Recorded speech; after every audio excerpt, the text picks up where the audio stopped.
சங்க தலைவர் பாஸ்கரன் அவர்களே,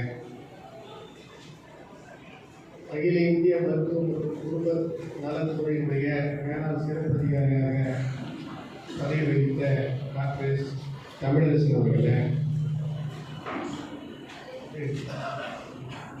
அவர் பேர் அவர்கள் மாநாட்டுக்கு தலைமை இருக்கக்கூடிய முஸ்லிம் மருத்துவர் கருணாமூர்த்தி அவர்களே,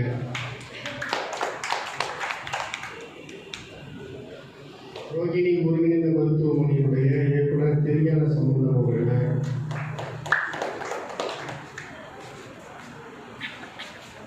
அகில இந்திய சித்த வைத்தியர்கள் சங்கத்தினுடைய இணைத் தலைவர் ராஜசேகரன் அவர்களே,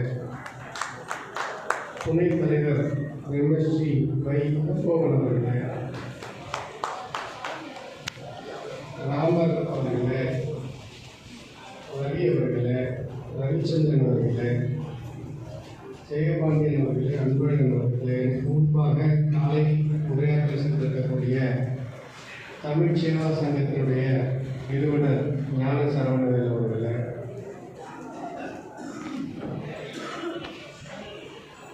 நிறைய பேர் கண்டிப்பாக விருது கொடுத்துருக்கோம்.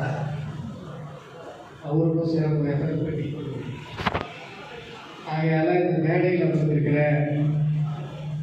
பல்வேறு உயிர்களை காப்பாற்றிக் கொண்டிருக்கிற சித்த மருத்துவர்களாக இருக்கக்கூடிய இந்த அமைப்புடைய தலைமை பொறுப்பேற்று இருக்கக்கூடிய தலைவர்களே, இங்கு கூடியிருக்கிற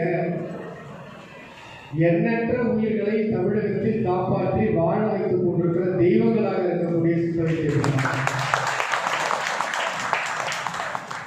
உங்களுக்கெல்லாம் இந்த நேரத்தில் என்னுடைய அன்பான வணக்கங்களை தெரிவித்துக் கொள்கிறேன். நம்முடைய கருணாமூர்த்தி அவர்கள் சொன்னதை போல நான் காலையில் வந்திருக்க வேண்டியவன். காலையில் என்னுடைய வீட்டிற்கு காஞ்சி சங்கராச்சாரியார் விஜயேந்திரன் அவர்கள் உதவிப்பட்டுள்ளார்.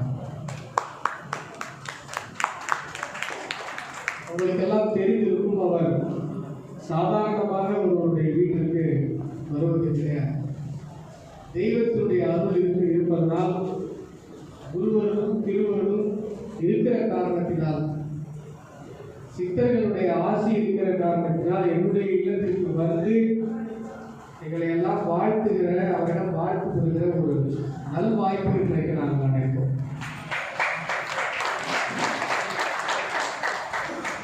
காஞ்சி பெரியவரிடம் ஆசை பெற்றுவிட்டு அப்படியே நேராக அந்த ஆசையோடு நம்முடைய சித்தர்கள் இந்த விழாவில் கலந்து கொள்கிற ஒரு நல் வாய்ப்பு. துவக்க முறையாக வரைய வேண்டியவர் நிறைவு முறையாக வந்திருக்கிறார். ஒருவேளை காலையிலே பேசிட்டு தான் கொஞ்சம் பேர் கிளம்பி போயிட்டு சொல்லி கடைசியாக இன்றைக்கு நான் ஏற்கனவே சொன்னது போல நான் முதல்ல அந்த விஷயத்தை சொல்லுகிறேன். எனக்கு உங்களுடைய சங்கத்தின் சார்பாக, உங்களுடைய சங்கத்தினுடைய நிர்வாகிகள் உண்மையிலேயே இப்படிப்பட்ட ஒரு அர்ப்பணிப்பு உள்ள ஒரு நிர்வாகிகளை பெறுவதற்கு நீங்கள் கொடுத்திருக்கிறீர்கள். அவர் சொன்ன விஷயத்தையே நான் அப்படியே இந்த பக்கம் என்னுடைய விஷயத்துல சொல்றேன். நான் இந்த ரெப்ரஸன்டேஷனை மாற்றி எடுத்துடுவாங்க அப்படின்னு சொல்றேன். ஒரு முறை அல்ல, 2 முறை இல்லை, 3 முறை. ஏனென்று சொன்னால், டெல்லிக்கு மத்திய அமைச்சரிடம் ஒரு ரெப்ரஸன்டேஷன் போகும்பொழுது அது எப்படி இருந்தால் அந்த பொருளை அவர்கள் உள்வாங்கிக் கொள்வார்கள் என்று எனக்கு தெரியும்.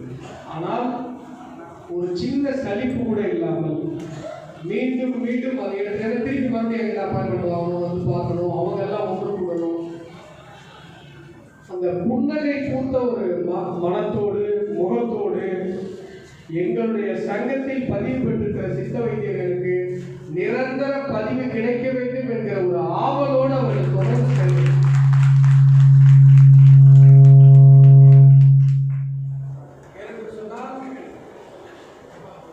தமிழகத்தில் எத்தனையோ சங்கங்கள் இருக்கிறது, சங்கத்தில் நிர்வாகிகள் இருக்கிறார்கள். அந்த நிர்வாகியாக அமர்ந்த உடனேயே அவர்கள் அந்த வேலை செய்யறது நிப்பாட்டுவாங்க. ஆனால் உங்களுடைய சங்கத்திற்கு கிடைத்திருக்கிற நிர்வாகிகள் உண்மையிலேயே ஒரு அற்புதமான ஒரு நிர்வாகி. தாமரை பூ மாதிரி அவங்க முகம் எல்லாம் நான் உடனே சின்னத்துக்கு ஓட்டு நினைச்சு கூடாது.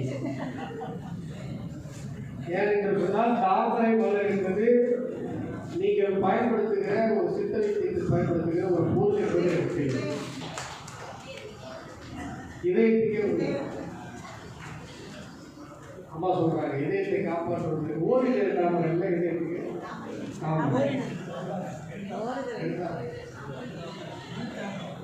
இன்றைக்கு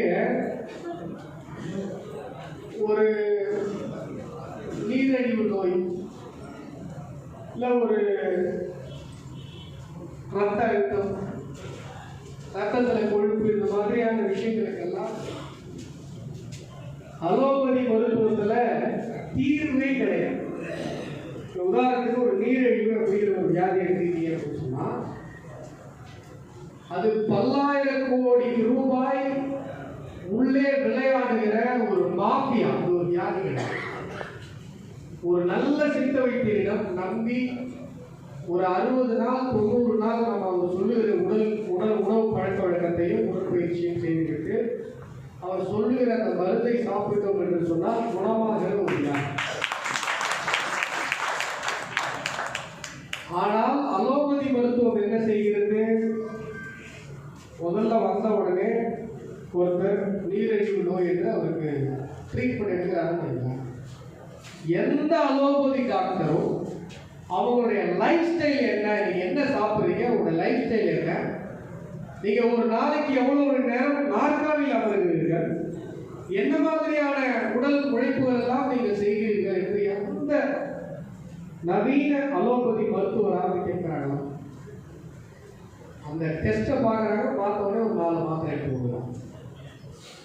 ஒரு வியாதி என்று சொன்னால் அந்த மாத்திரையை சாப்பிட்டா வியாதி சரியாகும்.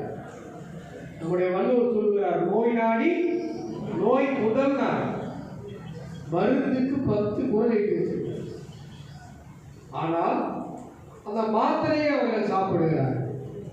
சரி, மாத்திரையை சாப்பிடுறாங்க, எந்த தவறுதலும் இல்லாமல் காலைல சாயங்காலம் மதியம் சாப்பிட்டுட்டே வராங்க. அந்த நோய் சரியாக அவர்கள் விட்டாலும் பரவாயில்லை, கட்டுக்குள்ளே இருக்கிற மாதிரி. அதற்கு பிறகு மறுபடி ஊசி, இன்சுலின் ஊசி போடக்கூடிய ஒரு நிலைமை வருகிறது. அந்த இன்சுலின் ஊசியை அவர்கள் தொடர்ந்து போட்டுக்கொண்டே வருகிறார்.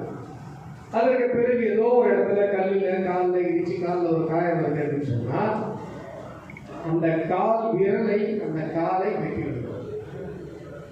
அப்போ ஒரு வியாதி இந்த குறிப்பிட்ட ஒரு மருத்துவ முறையில அதற்கு தீர்வே இல்லை என்று சொன்னால் அந்த மருத்துவ முறை என்ன செய்ய வேண்டும்? ஐயா, நாங்க அலோபதி ஒரு மெடிசன் வச்சிருக்கோம், எங்களுக்கு இந்த வியாதிக்கு மருந்து தயாரிக்கவில்லை, எங்ககிட்ட இந்த வியாதிக்கு மருந்து இல்லை.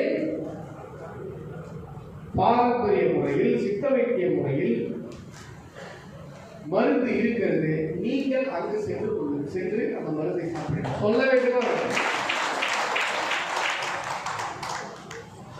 நீங்க ஒரு மருந்து கண்டுபிடிச்சி வெளி உலகத்துக்கு சொல்றீங்க, அது நடக்கிறது என்று சொன்னால் நான் எனக்கு தெரியும் இது ஒரு மிகப்பெரிய மாஃபியா உங்களை உடக்க பார்ப்போம். தமிழகத்தில் கொரோனாவால பல பேர் செத்தாங்க. கொரோனாவால பல குடும்பங்கள் பொருளாதார முடக்கத்தை ஏற்பட்டு முடக்கி போனது. பல கொடுமைகள் உலகம் முழுவதும் நடந்தது. ஆனால் ஒரே ஒரு நல்ல விஷயம் நடந்தது.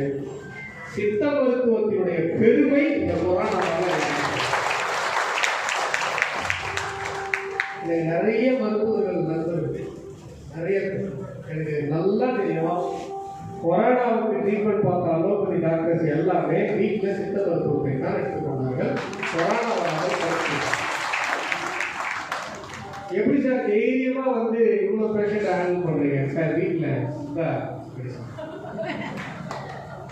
சார் வீட்டில் சித்தா மெடிசன் எடுத்துக்கிறீங்க, அதை வெளில வந்து பேஷண்ட்டுக்கும் சொல்லாமே சார்.